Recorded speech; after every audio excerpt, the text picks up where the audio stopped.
জলাভূমিতে সরীসৃপ প্রজাতির প্রাণীদের ছাড়তে বলা হয়েছে।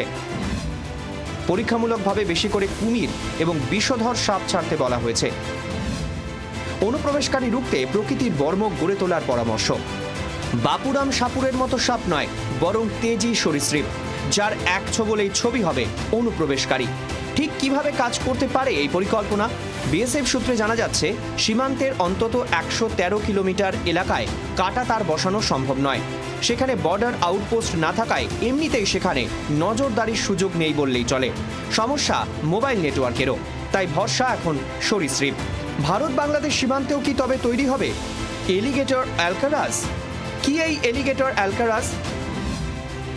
দক্ষিণ ফ্লোরিডায় ডিটেনশন সেন্টার বানিয়েছে আমেরিকার ট্রাম্প প্রশাসন। সেটি গোটা বিশ্বের পরিচিতি পেয়েছে এলিগেটর অ্যালকারাজ নামে। ডিটেনশন সেন্টারটির আশেপাশে কুমিরে ভরা জলাভূমি, সেখান থেকে প্রাণ বাঁচিয়ে পালানো অসম্ভব।